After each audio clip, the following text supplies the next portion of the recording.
Assalamualaikum warahmatullahi wabarakatuh. Pada kesempatan kali ini, kita akan membahas salah satu materi yang cukup menarik, namun juga sering menjadi perdebatan, yaitu ruqyah.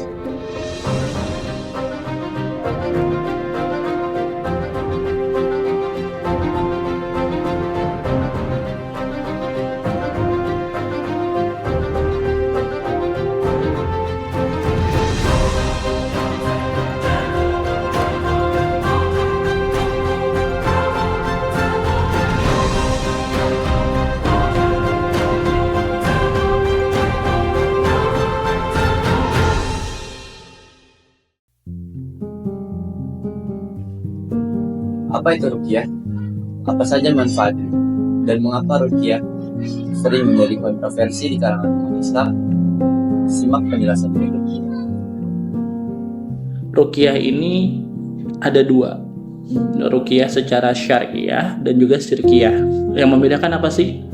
Kalau misalnya syariah itu sesuai dengan tuntunan agama Islam, Al-Quran dan Sunnah Rasul.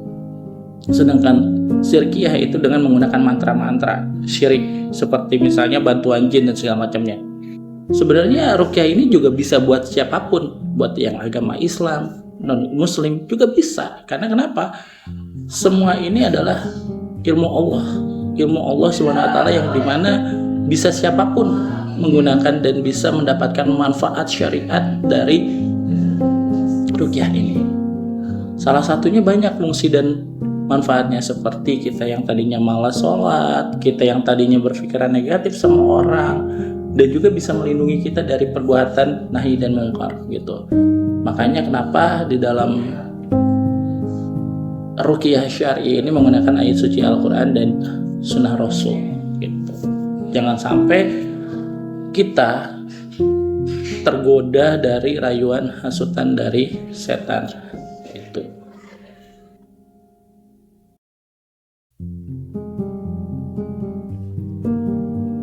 Meskipun ruqyah telah dikenal luas di kalangan umat Islam, namun praktek ini tidak lepas dari kontroversi.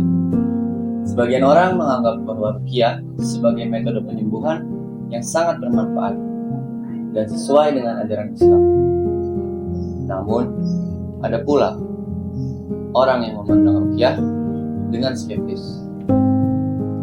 Kontroversi muncul ketika ada pihak yang menyalahgunakan ruqyah untuk tujuan yang tidak sesuai dengan ajaran Islam.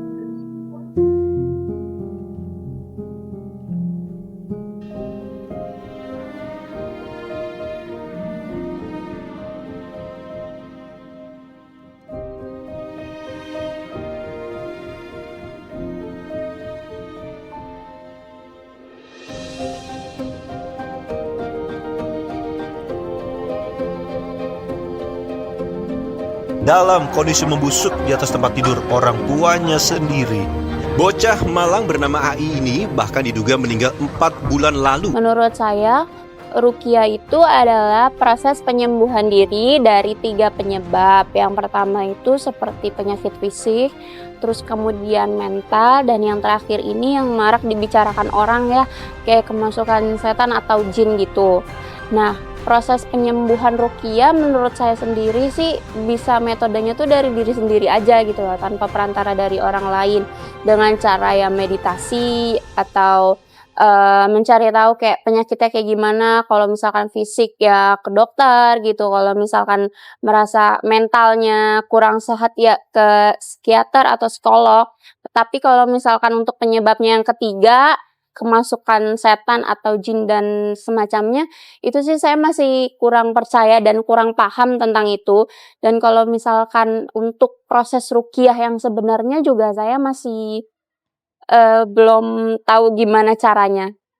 Cara untuk membedakan di mana ajaran dari seorang peruqyah itu sesuai dengan syariat Islam, seperti ayat suci Al-Quran dan juga Sunnah Rasul, sholat malam, tahajud, dan juga sholat sunnah yang lainnya. Yang pasti sholat 5 waktu di awal waktu, dan juga itu yang syariah. Tapi kalau yang syirkiyah yang membedakan dengan perdukunan dengan mantra-mantra. Misalnya ada mbak dukun, komat kami, nah itu namanya dukun. Nah kalau kita ruqyah itu tidak dengan menggunakan seperti itu. Oke, Mas Sukarya, udah siap saya ruqyah? Siap Pak. Ya, pejamkan mata Mas Sukarya. Duduk rileks, tenang. Duduk rileks, tegakkan badan. Oke, siap ya. Alhamdulillahirrahmanirrahim. Bismillahirrahmanirrahim. Ya Muhammad Sukarya bin Lili. Hari ini datang ke sini dengan niat untuk diruqyah oleh Abi Adi. Izinkan Abi Adi untuk ruqyah, boleh? Boleh Pak. Ya, siap ya. Pejamkan mata, tundukkan kepala, rileks, tarik nafas.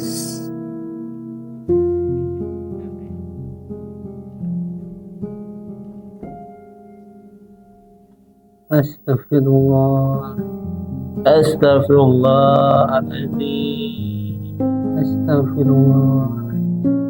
Asyhadu an la ilaha illallah Asyhadu an la ilaha illallah wa asyhadu anna Muhammadar Rasulullah. wa asyhadu anna Muhammadar Rasulullah. Allahumma sholli ala sayyidina Muhammad Allahumma shalli ala sayyidina Muhammad wa ala ali sayyidina Muhammad. wa ala ali sayyidina Muhammad. Astaghfirullahaladzim. Astagfirullahaladzim. Asyhadu an la ilaha illallah Asyhadu an la ilaha wa asyhadu anna Muhammadar Rasulullah. wa asyhadu anna Muhammadar Rasulullah. Allahumma sholli ala sayyidina Muhammad Allahumma shalli ala sayyidina Muhammad wa ala ali sayyidina Muhammad. wa ala ali sayyidina Muhammad. Astaghfirullahaladzim.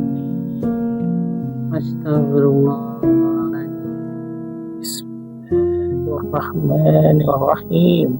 Bismillahirrahmanirrahim.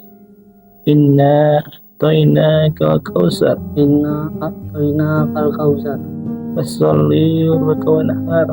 fasolli Inna syani'aka huwal abtar. inna syani'aka huwal abtar. Tarik nafas. Yang pasti intinya di dalam praktek ruqyah Abi Adi ini yang terpenting adalah tausiah. Banyak para peruqyah hanya mengobati, menyembuhkan, tapi tidak ada tausiah di dalamnya. Tausiah apa sih? Makna dari tausiah itu memberikan nasihat kepada pasien agar bisa menjadi lebih baik. Salah satu contoh yang tadi yang pernah Abi sembuhkan salah satu pasien yang tadinya dia ingin bercerai karena adanya perselingkuhan dan segala macam. Tapi sisi ruqyah Abi jalanin, sisi tausiahnya Abi masukkan di dalamnya. Penting untuk diingat bahwa ruqyah adalah salah satu bentuk ikhtiar. Sebagai umat Islam, kita diajarkan untuk tidak hanya bergantung pada ruqyah, namun untuk terus berusaha dengan jalan yang benar dan mengikuti petunjuk medis yang sesuai. Ruqyah seharusnya menjadi pelengkap, bukan pengganti pengobatan medis.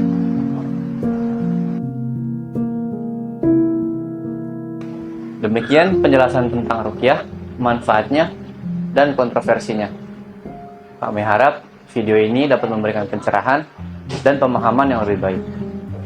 Terima kasih telah menonton. Semoga kita semua selalu diberikan kesehatan dan perlindungan oleh Allah Subhanahu wa Ta'ala.